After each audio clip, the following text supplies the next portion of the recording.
It's not calling you Josh Frydenberg, it's calling you Dosh Frydenberg. Under the Coalition, taxes for hard-working Australians will always be lower. You know, I don't hold a hose, mate, and I don't sit in the control room. They're answers that only can come from Victoria, I'm afraid, because that's not my job. But I ain't spending any time, though, because in the meantime, every 3 months, a person is torn to pieces by a crocodile in North Queensland. Well, g'day, listeners, and welcome once again to the Two Jacks. It's episode 65 of our Looking at Matters, political, domestic, media domestic, in this wide brown land, and then moving around the world and taking a good look at what's going on there. And joining me, as usual, is Hong Kong Jack. G'day, mate. How are you? Excellent. Now, you've got a little bit of a sports report, but from Hong Kong. A sports report from Hong Kong. We're playing in a Tri-Nations T20 competition with PNG, Papua New Guinea, and Nepal. Ah. It was the day before yesterday. The Hong Kongers managed to scramble their way to 120 off 18 overs, and the PNG not bad going. Off the 18, PNG, all out for 120. Yeah, and the PNG openers reeled them off with 44 balls to spare. Oh, yeah. So I'd call that a fair pantsing, but It's okay. We lost to Nepal as well. Well, have you seen any of the cricket? I'd be sort of wondering what the status is like. I know Nepalese cricket is quite good. I haven't seen PNG cricket, but obviously going well enough if they have Hong Kong's measure. Well, I had a little bit of a look at some of it. The PNG cricketers look better than the Hong Kongers. The Hong Kongers, of course, is a chap, Coetzee, who captains the team. He's a Safa, and just about everybody else is a South Asian. Right. And what's the fielding? What can we say about the fielding? Where would we put it is it a park level, lower grade park level sort of stuff? It's variable, I'll be kind. Perhaps up there with the European, what do they call it? The European Championship? Well, I watched a game there between Luxembourg and France, and I'm 61, and I thought I actually could beat these guys. And in the field, it was awful. I mean, I think France needed about 5 runs off the last over and failed. They did win, but it was only due to some really, really poor fielding. You know, people falling over, not dropping catches necessarily, but just failing to get the ball into the keeper at any sort of respectable rate. It's a bit like the AFL, the Asian AFL. There's always a few keen young kids with ability, and there's a lot of old blokes who shouldn't be out there. Should not be doing it. Now, the English do believe that you should play cricket until you're 60, so that's both of us retired. I finished my cricketing days at 38, played a couple of socials after that, but that's about all. But, yeah, look, a number of my mates still play. And well into their 50s, and good luck to them. All right, well, that's the Hong Kong news done and dusted. The cricket's not going well. Meanwhile, on our shores... Can I add something about Australia? Yeah. An area you know really well, High Street. Northcote. And right through to Preston, not quite as far as Reservoir, but it's been named the world's coolest street. Oh, really? I think they're probably not talking about Reservoir, and they may not be talking all that much about Preston. I think we're really Westgarth to Thornbury there. I think they probably are. Hollywood Road in Soho in Hong Kong was number 2, so I don't know who was doing the judging. Yeah. Look, we'll take it. It's not an easy road to drive along High Street. I noticed this last time I was on it. Better off catching the tram there. They had a very fine mayor there for a while. They did indeed. Our great mate and great friend Russell Badham, of course. He set these things in train, and he'd be looking down proudly on High Street, knowing it's the coolest street in the world. Fair enough. Now, Australian vintners, and our great mate Russell Badham was also involved in that particular industry. Australian vintners and lawmakers said China proposed lifting punitive tariffs on the nation's wine. The tariffs came in, I'm going to say, Jack, I'm going to speculate about 2019. Yeah. And that was disastrous for Australian winemakers because, yes, they had lots of produce to export. And while China's consumption of wine, I think on a per capita basis, is quite low, you only need a bit of that 1.2 billion strong market to do very well out of it. It was Australia's biggest export market by far, and it went from that to zero. Yeah, terrible. Okay. So we've got Treasury Wine Estates Limited referenced China's plan to strengthen ties in an exchange filing on Tuesday, adding that the final decision will be made in the coming weeks. The interim recommendation to remove tariffs on Australian wine is a welcome development, Australia's Trade Minister Don Farrell said. And a lot of people say that Farrell doesn't get much done. He's more of a factional player and all that sort of stuff. He's had a few wins in trade, hasn't he? And this would be a very significant win. It would be, especially as Don Farrell has a winery himself. I think I was going to say he cracks out a bit of Merlot himself, doesn't he? Yeah, he's got a place up there in the Clare Valley. The wine exports to China are not going to go back to pre-2019 levels, and there's a couple of reasons for that. Firstly, President Xi Jinping instituted some austerity measures and said, look, you've got to put a stop to all these banquets and freebies and goodness knows what that you're getting. And a fair bit of this Australian wine... That's reserved for the upper echelons of the CCP. Yeah, well, I'm sure they still happen, but they just don't happen as widely as they used to. So that's knocked a fair bit off it. And also the economic conditions are not all that flash in China at the moment. So there's a little bit less discretionary spending going on. So it's really good news for the Australian winemakers. Yes, it is. But it won't be a return to the glory days of the past. Days. When our dear friend Russell Battram used to come through Hong Kong every few weeks, having sold some more wine in China. Well, he was basically, almost doing the Russell Battram show. A dear friend recently departed, and Russell really was really in the vanguard at the very front of promoting Australian wine to China, wasn't he? He does. There wasn't a wine show in Australia in China that could start without him being there, I think. God bless him. Yeah. Meanwhile, Jack. Probably a really significant thing, and something that will take up a fair bit of our time. I'd certainly like to explore it. A $4 billion 10-year agreement between the federal and Northern Territory governments that aims to set up 270 houses a year in remote Indigenous communities was unveiled by Prime Minister Anthony Albanese on Tuesday. Federal government is contributing $2.1 billion. Of which about $844 million is new money. That's really important to note. And with the Territory taking up the slack. Good announcement, Jack? Spending more money up there is generally a good thing. The problem with this is who's going to own the houses? I think we need to go back even a bit further. You might recall that after Kevin Rudd's apology for the stolen generations, that a $10 billion housing package was announced, again jointly with the Northern Territory government. And I believe that was a bit of a disaster, Jack. Firstly, I got a big problem with throwing a big pile of money into the Territory's coffers. So it's almost a sort of bureaucratic double handling before you get to actually lay a brick or lay a foundation. And I think that certainly was the key element in the sort of failure. I mean, if you got a $10 billion spend and most of it was new money, and we're going back to 2008 now, it just wasn't value for money. It just wasn't value for money at all because you did have this sort of double handling of bureaucracy. There are other issues around Indigenous housing too, that Indigenous people in remote areas are rarely consulted on what sort of housing they want.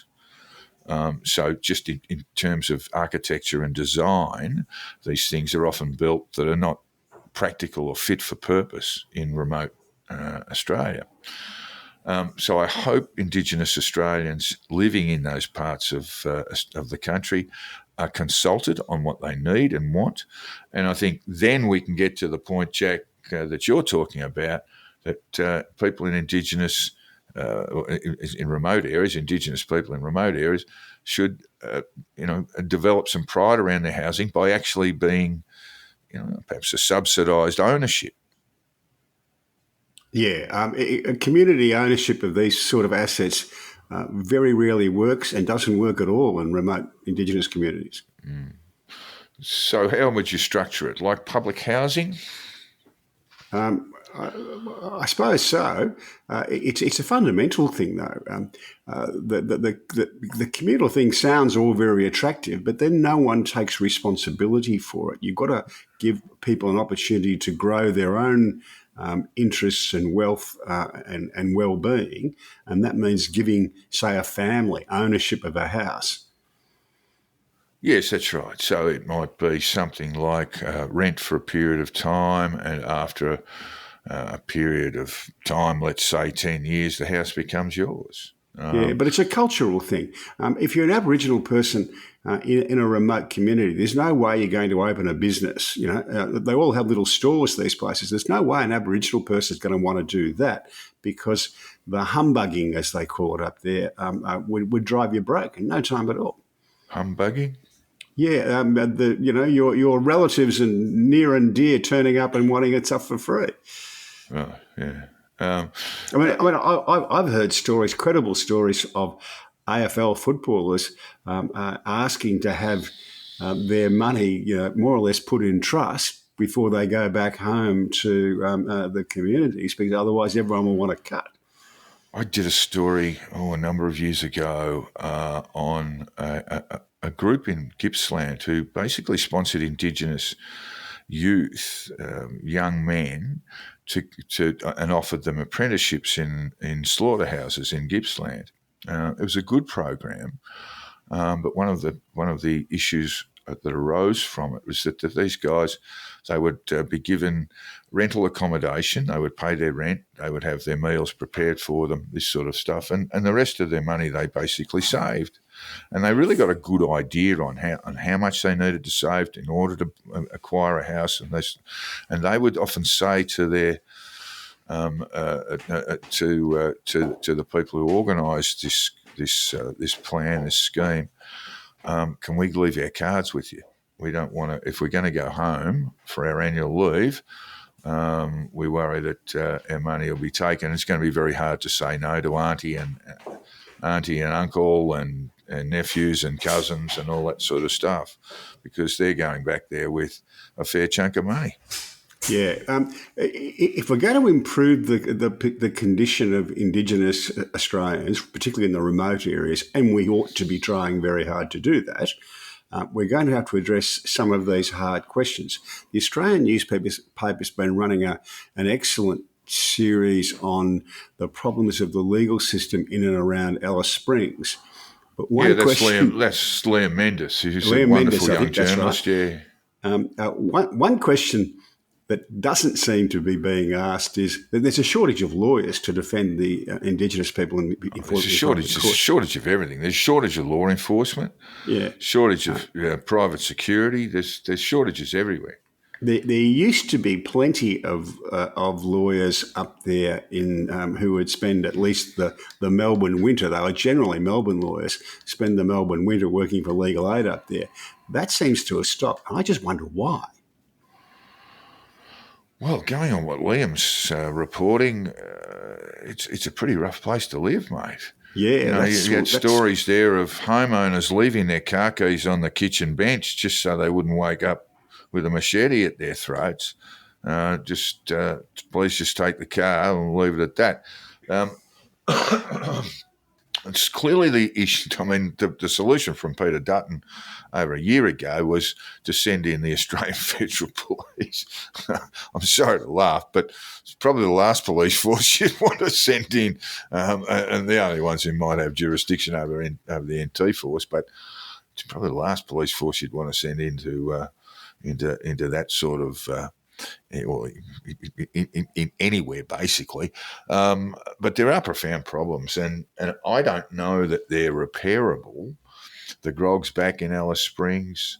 The answer can't be more policing. The answer can't be more incarceration. The answer can't be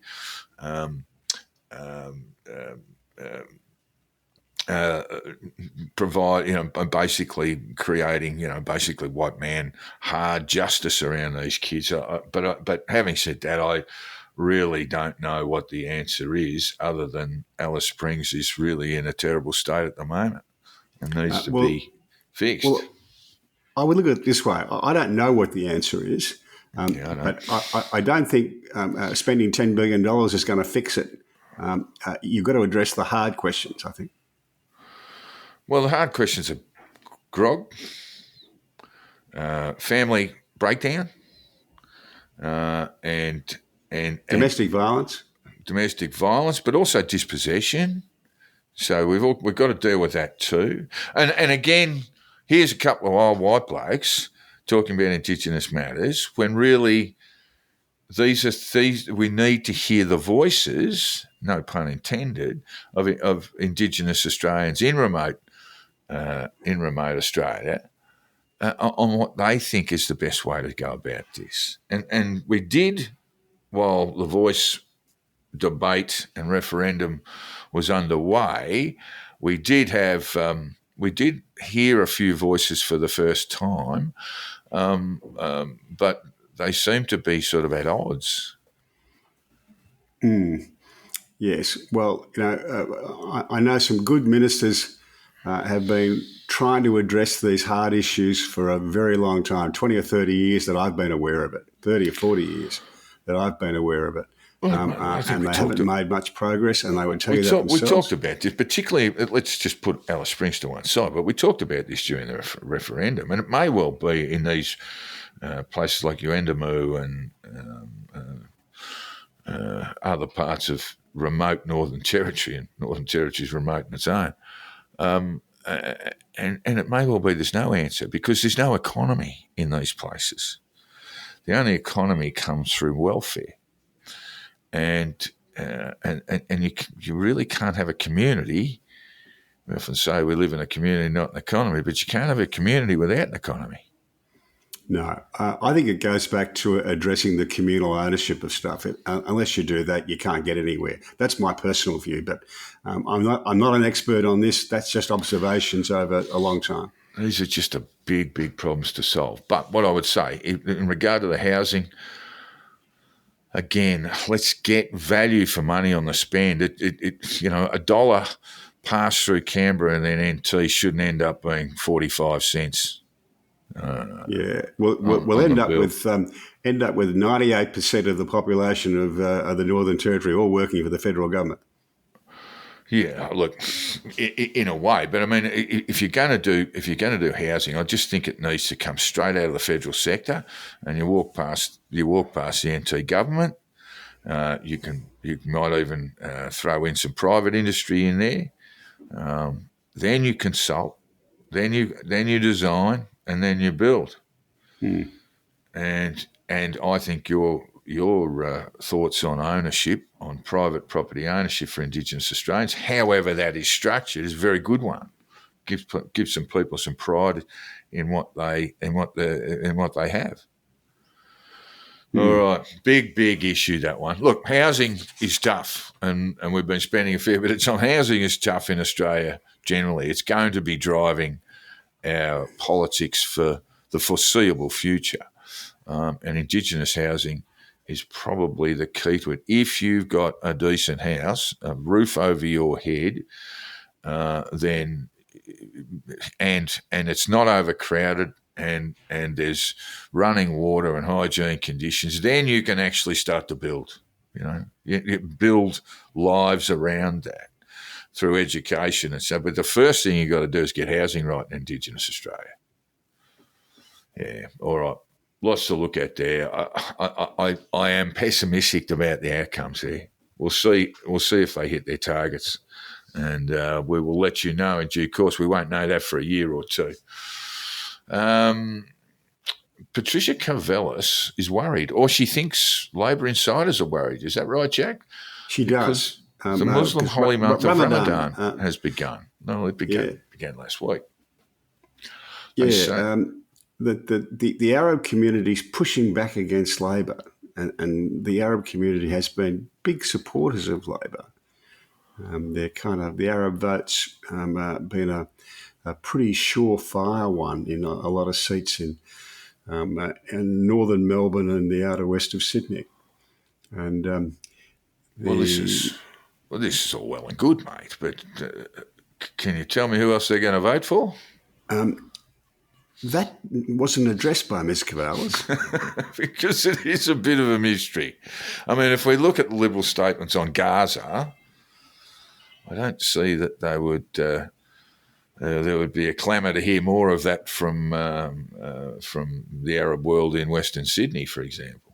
Yeah, they might just not vote Labor. Might just not vote at all, just to punish Labor. That's the worry, I think, within the Labor, as she says, with her Labor insider friends, that they are worried they will be punished. Well, we're going to be talking about this in the States, and we have spoken about this. This is becoming a major problem for left-wing governments around the world. Joe Biden, we'll get to this later in the show, but Joe Biden's talked about the red lines. There's a lot of communication between Israel and the United States that's now been played in public, and that's because, I think there is genuine concern around the Netanyahu regime, but there's also a pandering to domestic politics that needs to take place there too. We'll get to that. But this is a problem. This is a problem for Sir Keir Starmer. This is a problem for Anthony Albanese, and this is a problem for Joe Biden. It is. Speaking of the UK, just Jack, before we go to the UK, the news poll this morning: Premier Miles in Queensland, he's toast. He's miles away. Well, it could be. You get very excited about polls, Jack, and you might be looking at an outlier because. Well, probably not, but he was actually just appointed to in front in the most recent news poll. Prior to that, but there has been some other polling that would sort of confirm that news poll's about right on the money. That's 54-46, and it does look like the end of Labor primary vote down 10 points. The key stat for me was 26% on the deserve to be re-elected and 58% on give someone else a go. I think there were even a third of Labor voters who said that they weren't sure that Miles deserved another term, or Labor deserved another term in government in Queensland. And that would be, I think we went all metaphorical in the Australian today about the red wall coming down, Jack, the red wall of Labor governments across continental Australia. So I think it's October 26th is the Queensland election. Got a fair way to go.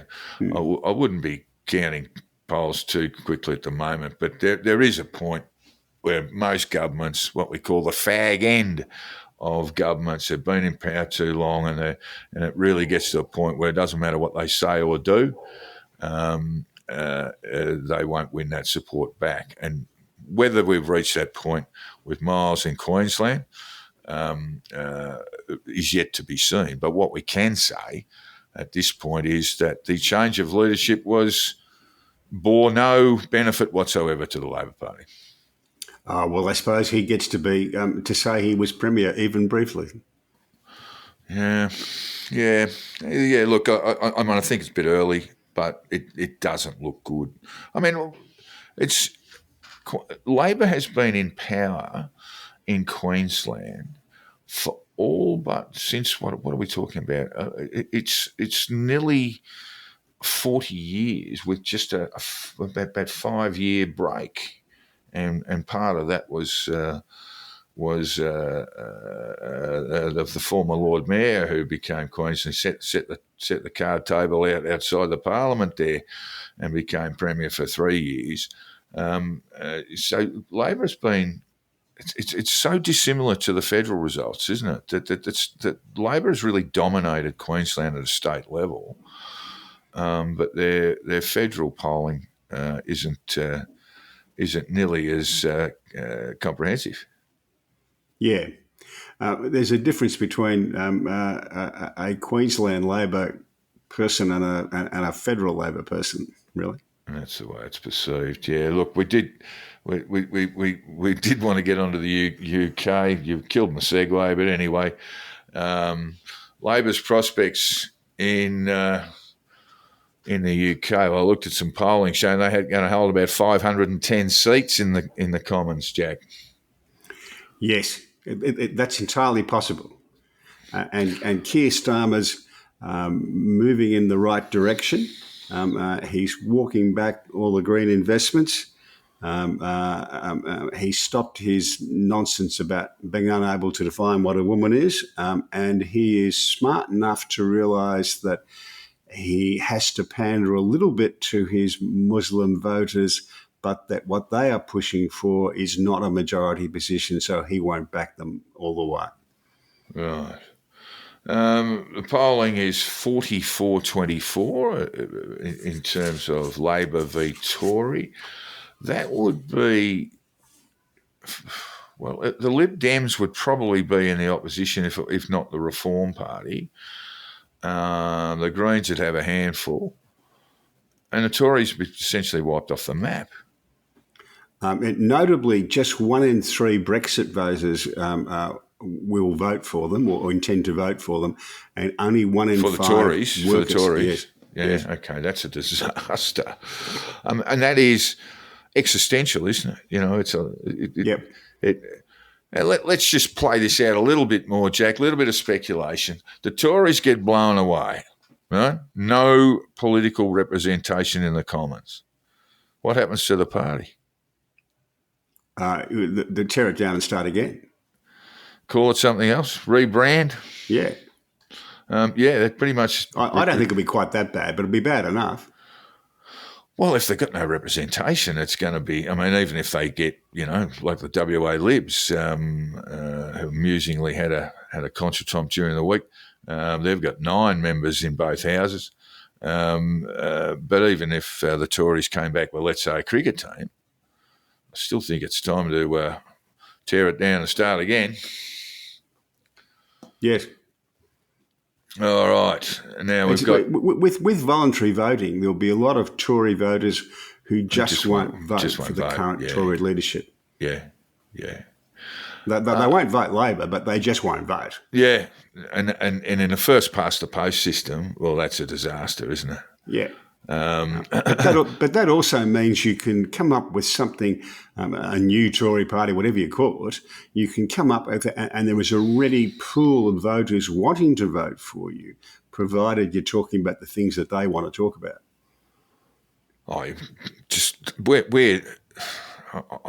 The Tories talk about things all the time, Jack. They play culture wars. The problem is there's a lack of confidence. It's not just, you're not communicating properly. There's no confidence in this government left that it can produce an outcome for the people of the United Kingdom, and that's the disaster. That's where they die and don't, get knocked down and don't get up. In my view, that's how bad it looks. We're probably looking at a September or October election.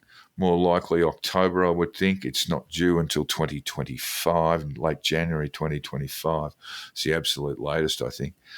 And it's more likely to occur not in the British winter, but in the late spring. And look, we've talked about the sorts of threats that can come to Labor, and that might be a sort of Corbynite type party or a Galloway type party. taking a few votes off them in the Midlands and further up north. As it stands, it's just not. It just looks like the Tories are going to get blown off the map, and Labor will have a stonking majority, maybe a record. Meanwhile, in the UK, Jack, asylum seekers are converting to Christianity. Why would they do that? To get a visa, I would think. Well, it's a very forgiving religion, Jack. So the Bishop of Blackburn, I read here, that it's responsible of the government and not the church to oversee the asylum system. It has been reported that 40 men housed on the Bibby Stockholm barge have converted to Christianity, and that the Home Secretary has launched an investigation into this. What's the Bibby Stockholm barge, Jack? It's a barge that used to be used to house construction workers building oil rigs, etc., etc. So where's that docked at the moment? It's docked somewhere in the south of England. I forget which river it's in, right. But. A whistleblowing asylum seeker has told the Express, oh dear, Jack, please don't quote the Express to me, he knows migrants who have deliberately converted to Christianity simply to boost their chances of remaining in the UK. Bilal Jaff claimed it was well established amongst groups of migrants coming to Britain that changing religions was an effective method for bolstering an asylum case. The best way to get a paper giving you the legal right to stay in Europe is if you can convert from Muslim to Christian. If you know you are atheist, if they know you are atheist and convert there, it's not as effective. I don't know. What do we make of all this? Well, I sat there and listened to a lot of these cases of people converting to Christianity. It was very popular amongst the Chinese for a time. Right. Yeah, I mean, look, the Express has a certain view and a certain editorial view, and it is low immigration, no support for asylum seekers. This is kind of where the Tories fell over, Jack. They maintained this sort of nonsense that this Rwanda plan could somehow work, and it was never going to work after the High Court determined that Rwanda was not a safe place. Drew that conclusion. And they kept on saying, "Well, we'll just create laws. We'll just create laws that get around that judgment." I mean, it's just like you have to drop it and move on and find another plan. They're now talking about offering £3,000 to asylum seekers to go to Rwanda. Rwanda, yeah. £3,000 might be nice for a little while, Jack, but if it's an extremely violent place or it has a propensity for violence, then there's an issue there. Well, we also know that a number of people who have been dispatched to Rwanda are simply put on a bus by the government and taken out to the Tanzanian border and say, off you go. And then they make their way up to the Mediterranean and start all over again. This is an issue that's really killing the Conservative Party.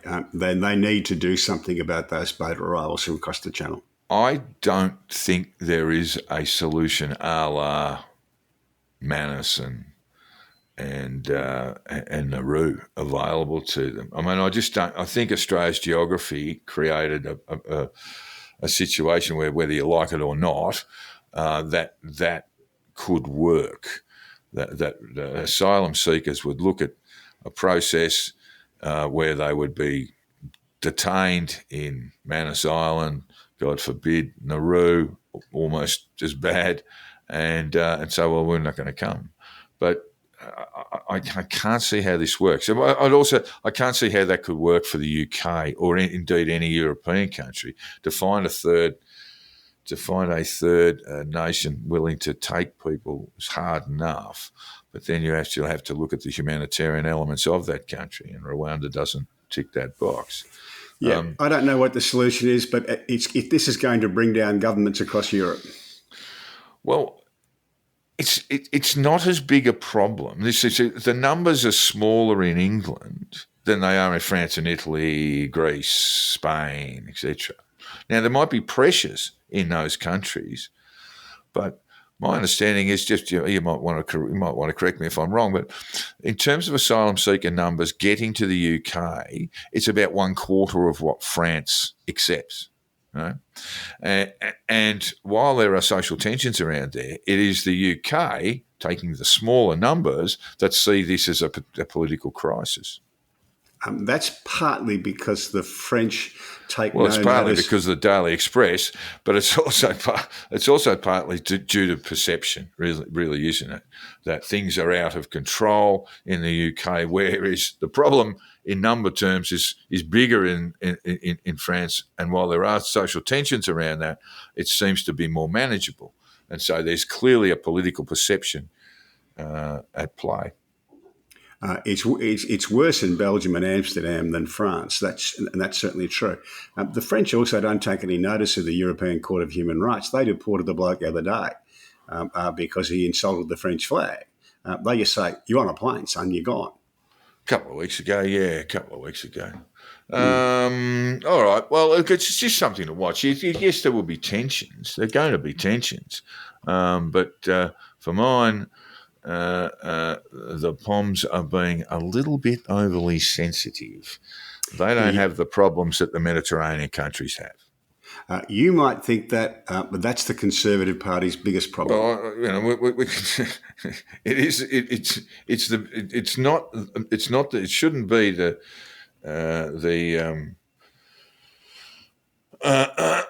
It shouldn't be the. It shouldn't be the issue that it is, perhaps, for the Mediterranean countries. But look, they had to basically move on from Rwanda, and then they couldn't come up with anything that worked. So,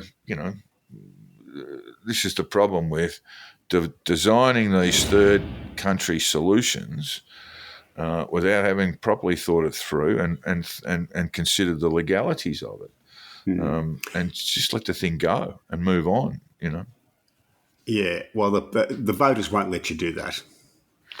No, I'm not talking about voters. Sorry, I thought I said voters. No, yeah, sure. Look, we've also got a problem with Brexit there. I mean, people were encouraged to, basically do something that was to vote for something that was not in their best economic interests.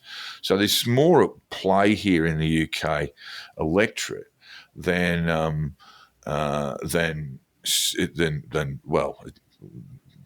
self-interest. It's more about a perception, difficult to understand, but around a perception of nationhood, and I think that's partly where the problem lies too, Jack.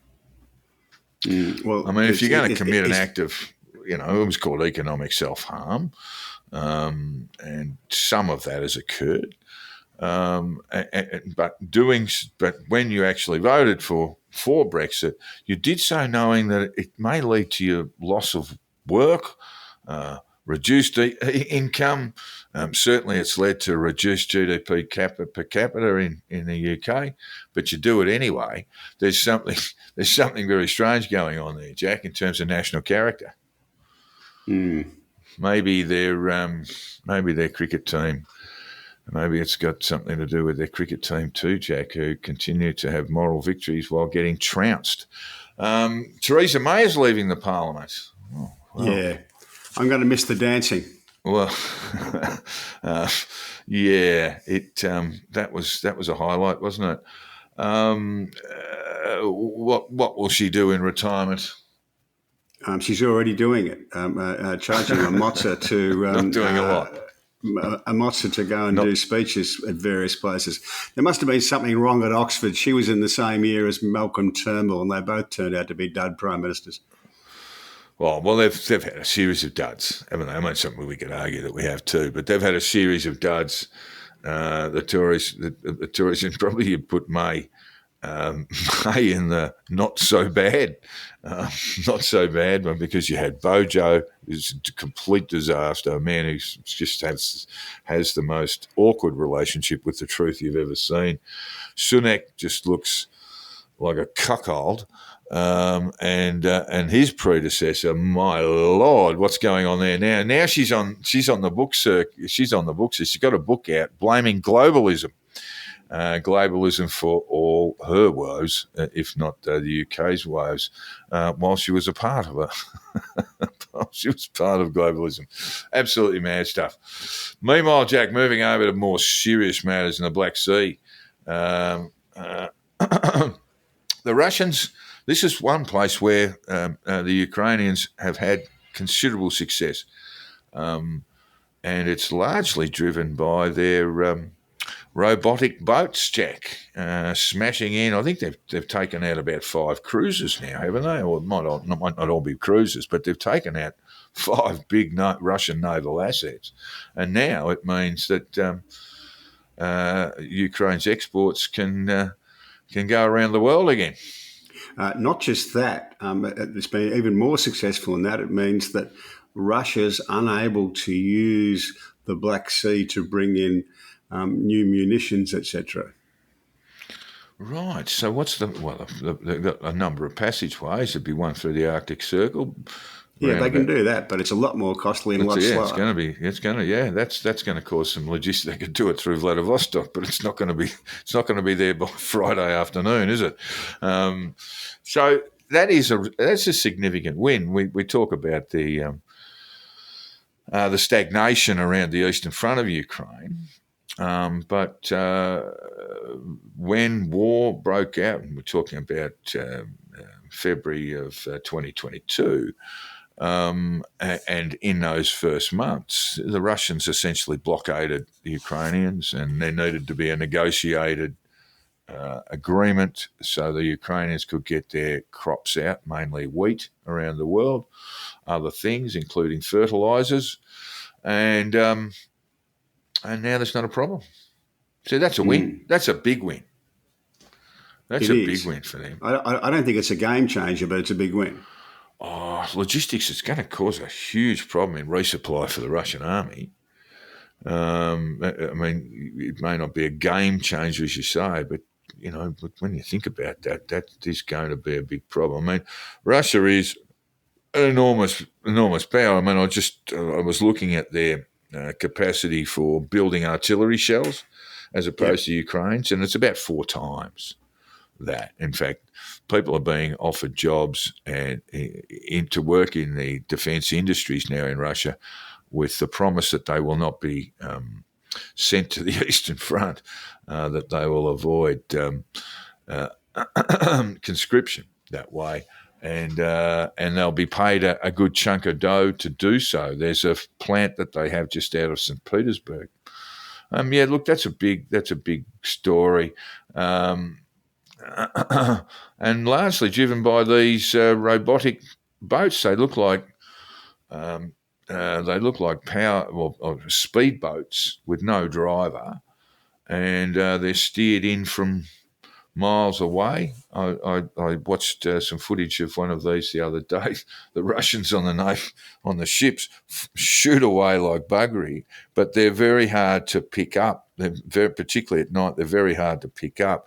So they're firing almost blind at them, and then bang, in she comes, and with the level of explosives on board, it just takes these ships out. So there you go. A good news story. I like the sound of that.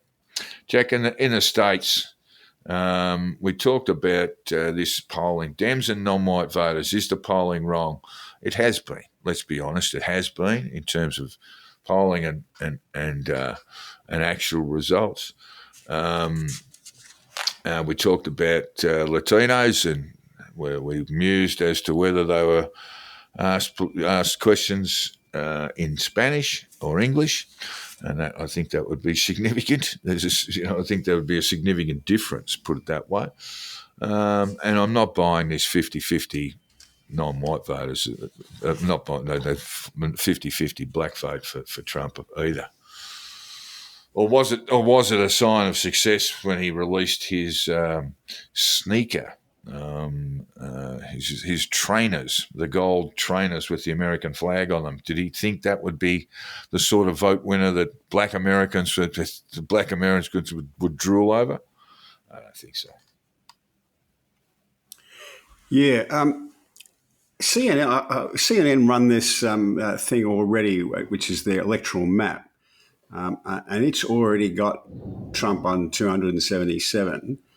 So that tells me that if the Dems want to stop Trump, and there are good reasons why they should, they need to address some big issues. In particular, they need to address why Trump is ahead on issues like immigration and the economy, which are the two biggest. They are the two issues that the voters say they care most about, and he has a commanding lead on both of those. And unless the Dems get serious, they're going to sleepwalk into a loss.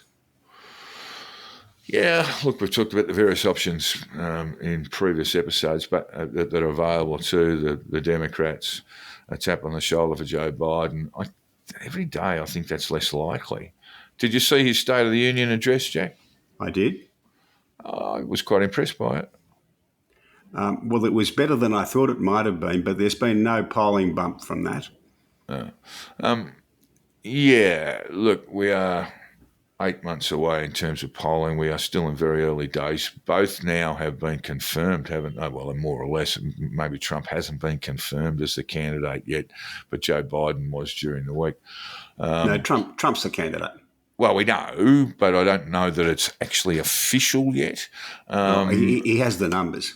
Yeah, I know. But Biden was actually announced as the Democrat presidential candidate in 2024 during the week after some primaries there. Trump is a lock, as you say. But I don't know. I think it's still a bit too early. I did notice too, Jack, that the New York trial might be kicked down the road for at least 30 days. The judge is yet to make a finding on that. And the Georgia trial, the judge has thrown out a couple of the less important charges. Before trial. Too. But all that stuff seems to be getting kicked down the road to a point where I think we can actually almost expect it. These indictments won't take place now, or the trials won't take place now until 2025. And if Trump is elected president, I don't think they'll go ahead at all. Bill Clinton faced similar challenges, and he did something about it. He changed direction, and that's what the Dems need to do. They need to change the direction of their party. I mean, Bill got tougher on immigration, got tougher on crime, killed off Hillary Clinton's healthcare plan, sent her back to the East Wing and kept her out of politics. Did a whole lot of things to turn it around and was very successful in his re-election. Biden's tried. Biden's got this bipartisan bill that was ultimately rejected in terms of border control. But as politics, that might have been quite clever to hang the problem of immigration around the neck of the Republicans, but it's utterly failed because they don't believe it. They think the problem with the immigration in the southern border is a Biden problem. Well, I don't know if it's utterly failed. I mean, we can't talk about. I mean, you can watch as many polls as you like, but it's clearly a tactic to say, well, look, this is not just our problem. What they're trying to do is not to win that argument, but they're trying to do is diffuse it. And that's why they're going down. The Republicans wouldn't let us. Republicans rejected legislation. They're not in the business of the national interest. They're only after themselves. That's a reasonable story to tell. It's a good story. It hasn't shifted the needle at all. Yeah, but maybe it's just a little bit early, Jack. I mean, you may well be right. Trump may waltz into the White House, but I think he's got bigger problems than that. And one of those big problems is the economy. Now, you would have seen the inflation figure in the States, which is a little higher than expected, but it's still pretty good. I think it's one of the lowest inflation rates in the world today, certainly lower than Australia's. So the economy's actually going pretty well. The people don't think it is. That's the problem. But the longer you go, the more likely minds will be changed by that, by basically sifting through reality when they're seeing petrol prices go down, when they're seeing the price of foodstuffs go down, when they're seeing the price of basics go down. That's the problem. None of those things are going down. The rate of increase is slow. That's what the figures show us. No, well, that's not what an inflation figure is telling us at all, Jack. I mean, they had inflation coming down from 7 now to just on 3. The prices of most of those within a band. things you mentioned are still 20% higher than they were with the change of government. Yeah, what have wages been like? Not as good as that. Well, not 20%, no, but I don't know that I'd hold you to that 20. I don't know that you'd be able to hold yourself to that 20% figure. So you need to talk about wages growth as well, and there has been significant wages growth in the United States in the last 4 years. I mean, I just think when it comes to the economy, I don't know that minds are made up in March for an election in November. People will reflect on the economy. I mean, Trump really got very, very lucky in that when he was elected in 2016, came to office in 2017, the American economy was coming off a very deep recession and significant problems. And so there was growth. There was low inflation. And then bang, we went into a pandemic. So the economy was in reasonable shape while Trump was there. I don't think that had anything to do with Trump's policies, by the way. Well, luck's always a player in politics. It's huge, isn't it? If you get in the right part of the economic cycle, you're laughing. But what I would say is that Biden is in a pretty good place economically, and really it would be something on the Americans to reflect on really come sort of September, October before we can really make a judgment on how all that's going to go. I still think, and then you've mentioned this too, that the indictments have led to a fair amount of sympathy for Donald Trump, and perhaps the further they get kicked down the road, they're not going to be as significant an influencer of voting behaviour. Well, Trump's a very flawed candidate, and he can find a way to lose this. That's certainly true. Yeah. But in my view, time is running out for the Democrats to change direction and get this right.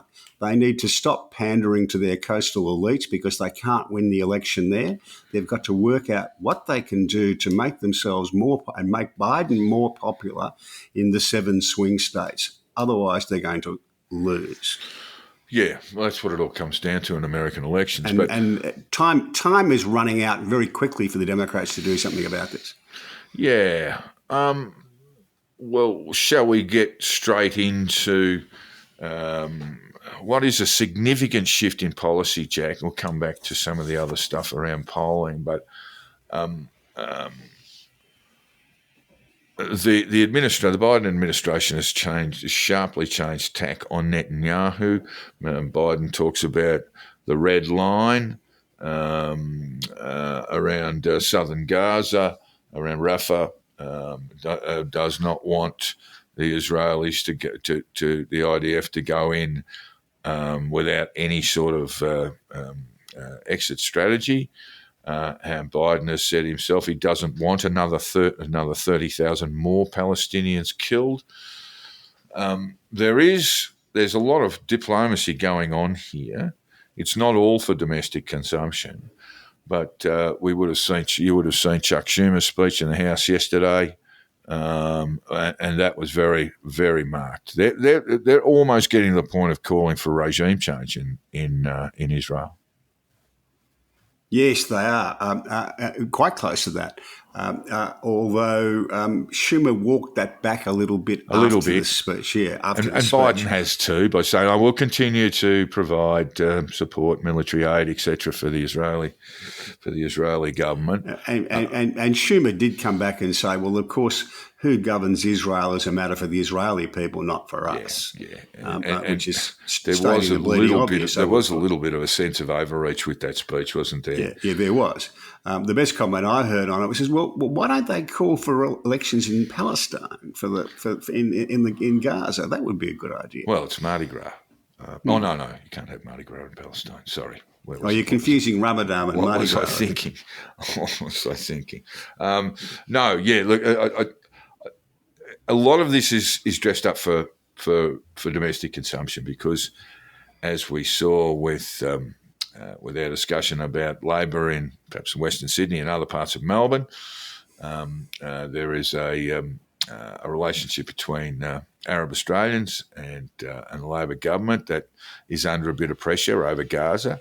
And the same thing goes in Americans, what we would call the Democrat left, or what we might call perhaps not extreme left. It's certainly not a moderate left, but what we call the left in America needs to see some sort of needs to see some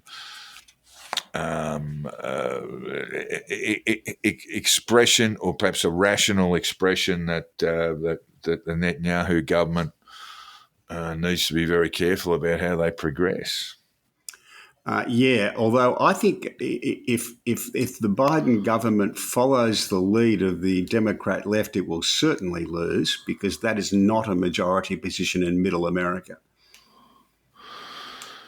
I don't know. I don't know about that, Jack. I actually think that the Hamas attacks on October 7th were always designed to create a propaganda war and in the West, and I think even they would be sitting back and whistling in awe at just how successful that's been. Meanwhile, of course, it's successful in cities like London and in the coastal cities of America, but the US presidential election will not be won in those cities. No, I know, but I think there's a broader appeal here. I mean, yes, look, we have two Americas, basically, and you're quite right to pick that out. We have coastal America, and then we have everything inside it. The numbers, by the way, are declining in the everything inside it part of it. Everyone's moving to the coast, or indeed to Texas. I think Hamas designed October 7th to be as horrible as possible, knowing the overwhelming response that was going to come their way, and that sooner or later there would be a profound stirring along humanitarian grounds in the West, and I think all of that's happened. Meanwhile, Jack, Netanyahu, Bibi, has now threatened a public and dramatic confrontation with Joe Biden. Who's going to win that battle? I mean, Bibi is Bibi's former Mossad. I remember when Biden turned up just after October 7th, turned up in Tel Aviv, and Bibi gave him a bit of a hug, and you could tell Bibi said, "Gee whiz, I could break this man in half."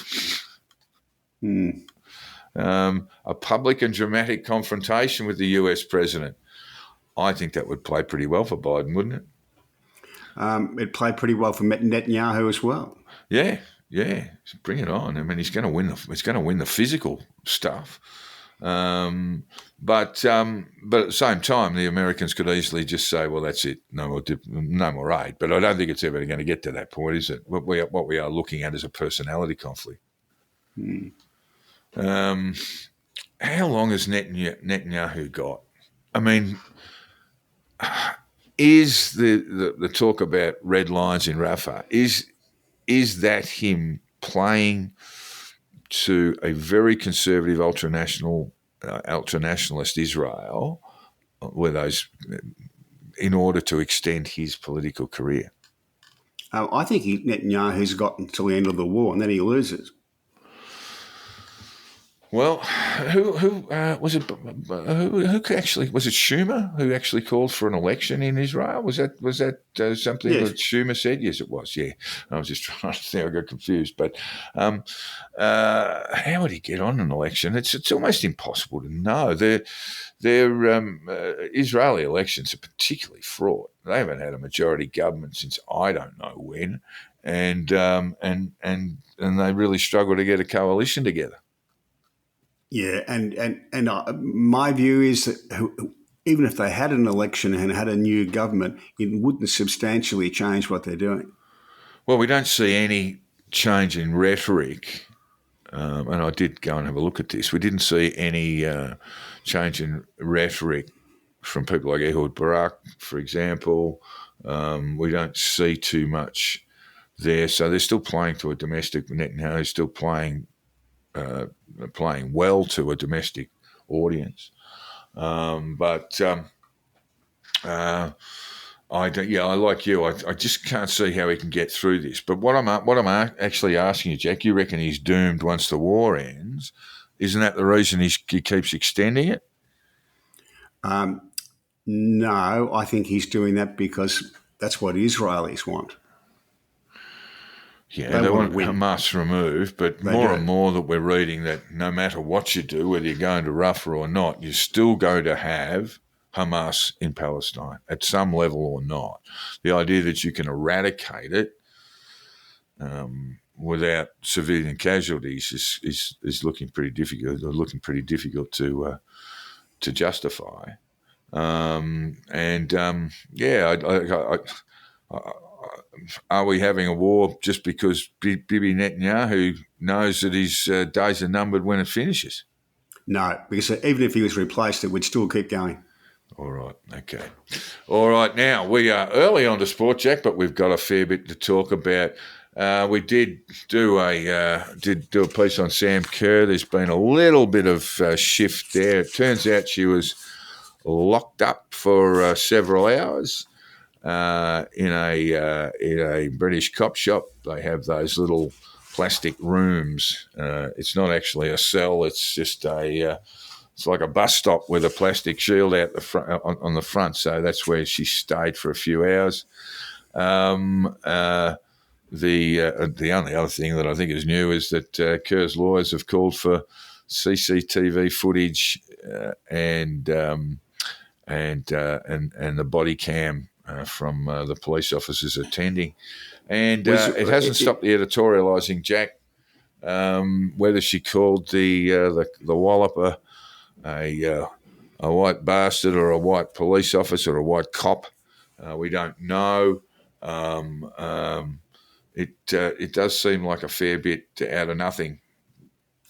I just enjoyed Craig Foster's Greg Louganis impression. It was the biggest backflip since Greg clipped his head on the board at Barcelona. I like Craig Foster a lot, but it wasn't just a backflip, but it was really quick too. It like his first statement calling for Kerr to be stood down as captain, to be suspended from playing for the Matildas, and to go through some sort of, the dreaded counselling, basically, in order to fully understand matters of race and ethnicity in Australia, which would be the first person who would in Australia. But the stunning came back, I think it was only about 48 hours, Jack.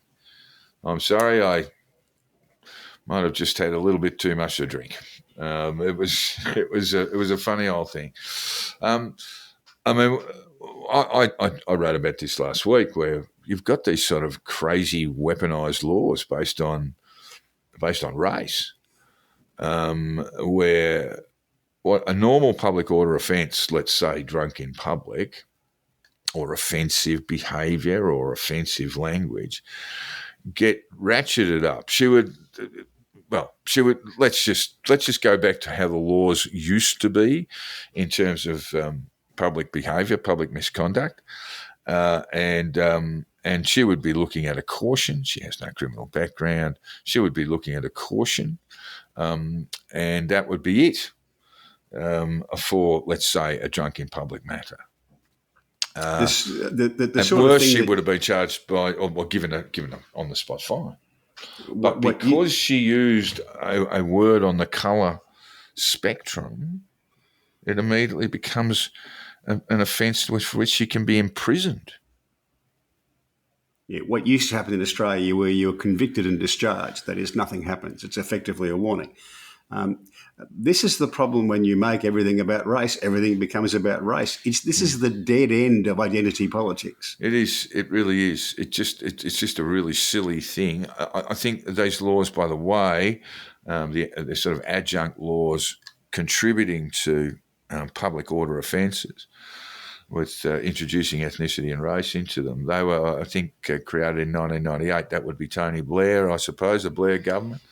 Perhaps well-intentioned, but absolutely disastrous at the coalface where they're supposed to work. And attempts to save them, as tried by Craig Foster, by saying that it all depends on who's the oppressor, etc., are just ridiculous. Oh, the language just got completely out of control. If you call someone a white cop or a white bastard, it does not necessarily need a lecture on colonial history, a lecture on global history for the last six centuries. It does not need lectures on racism and so forth. This really is a storm in a teacup made worse by awful laws.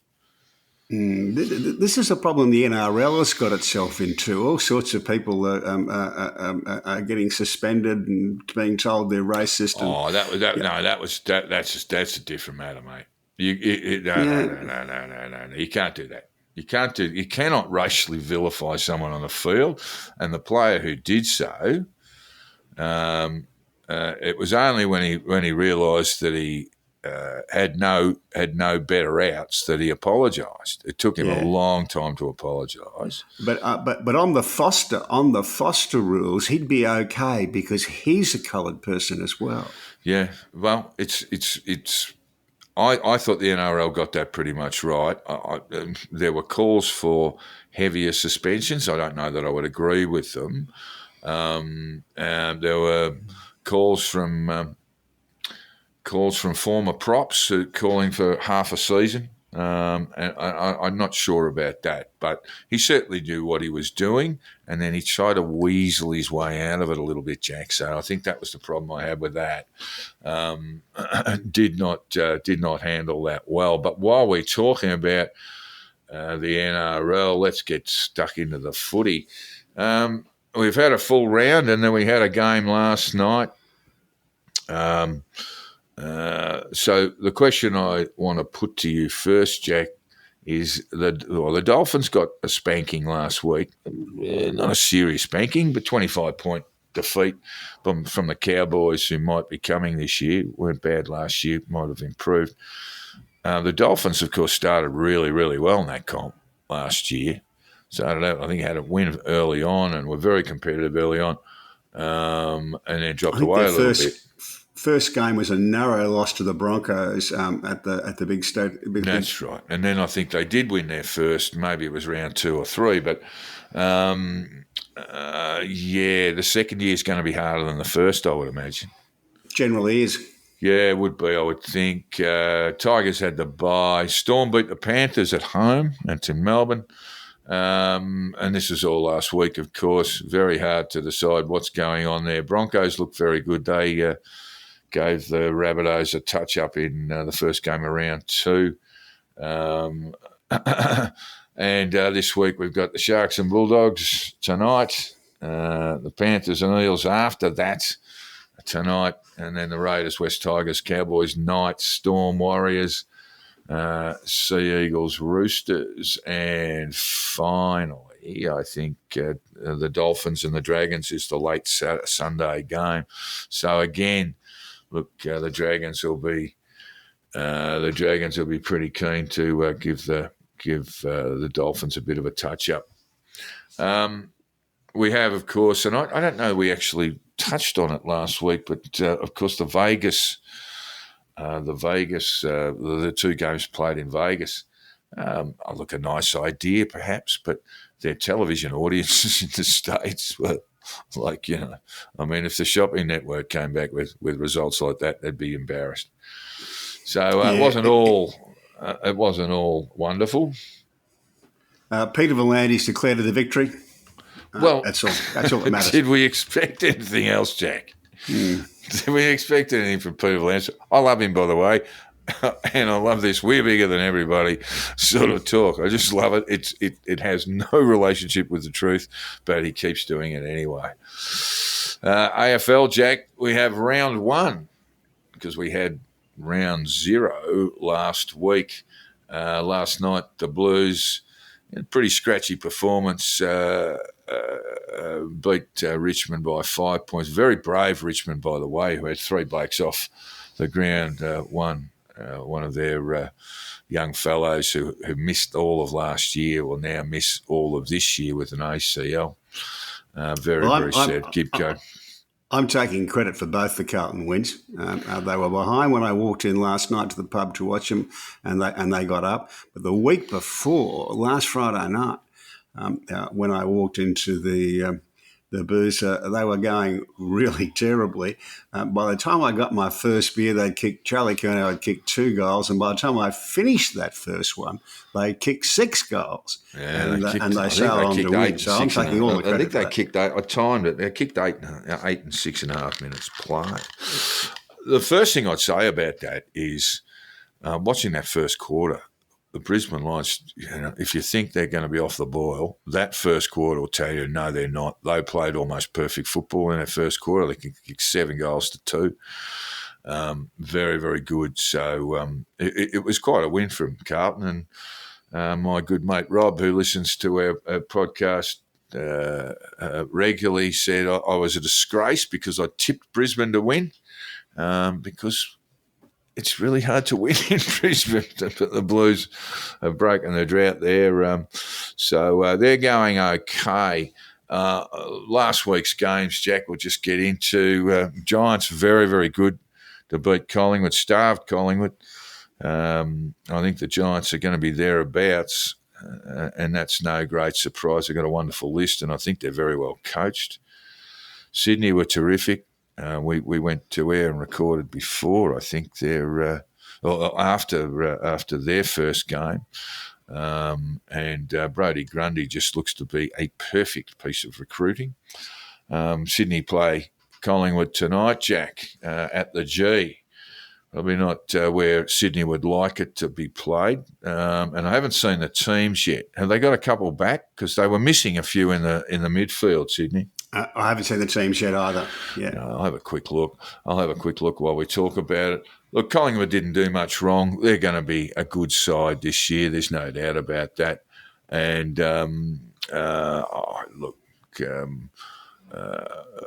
let's just hope, for your sake, that the Sydney Swans keep rolling. I thought they were terrific last week, and they've got some very, very good kids. What's his name? Jordan won the former Melbourne player.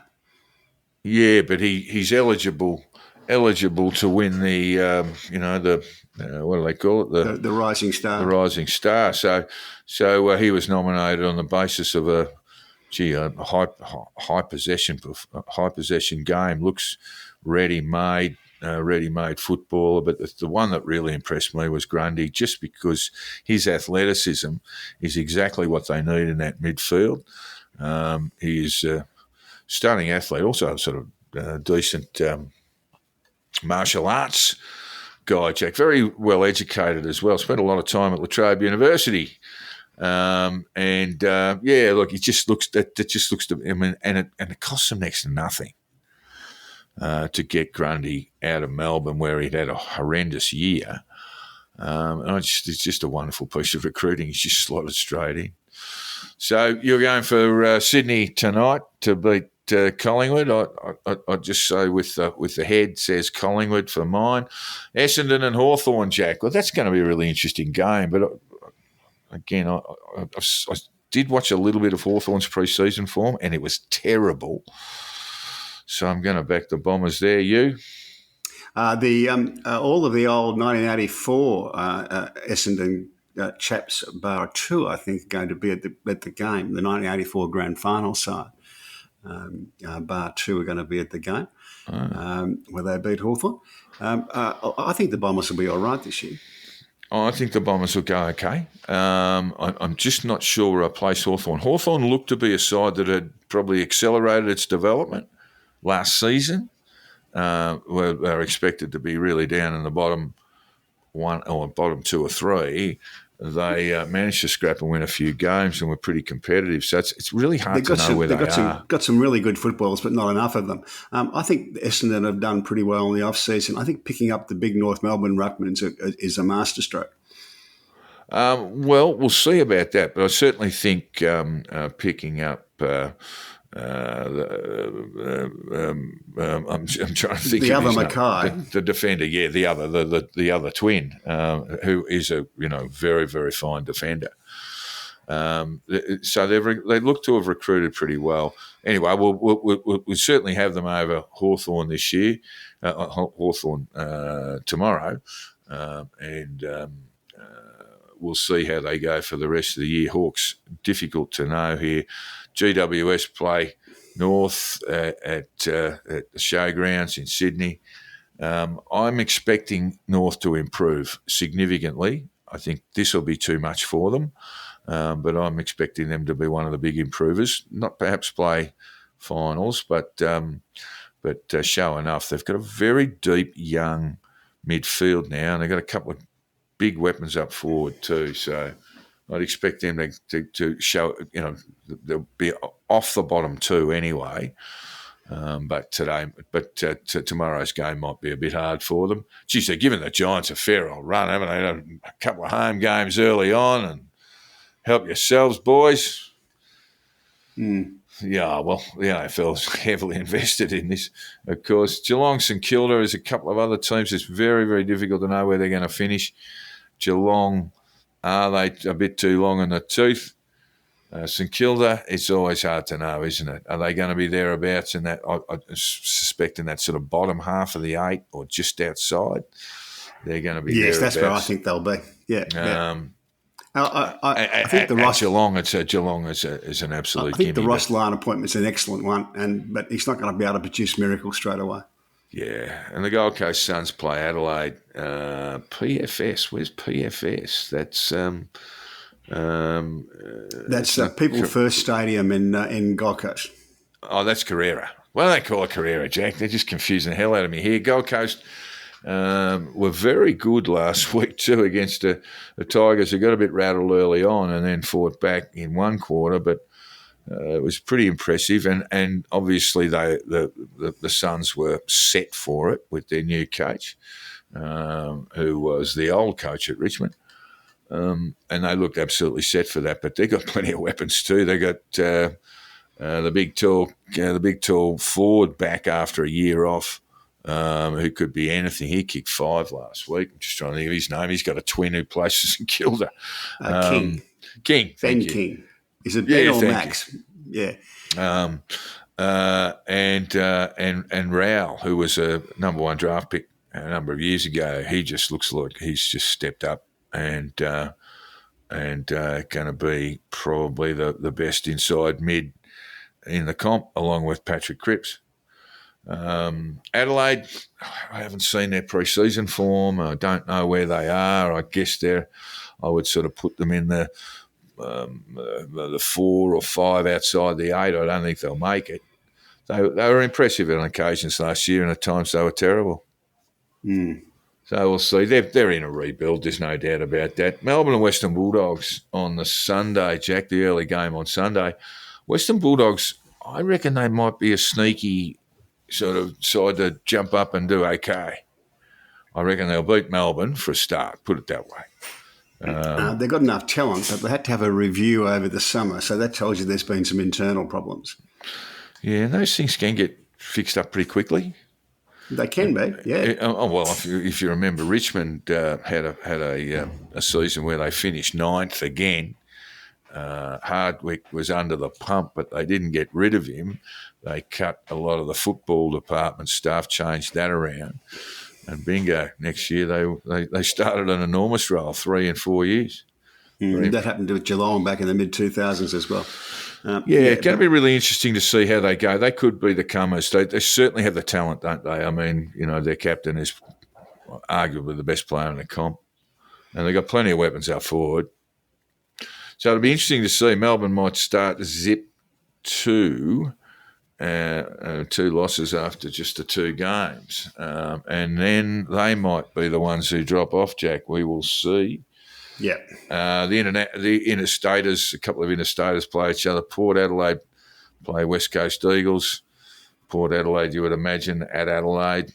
And Freo, I have a feeling Freo playing Brisbane Lions on Sunday at 6 6:50. Yep. That'll be Eastern time.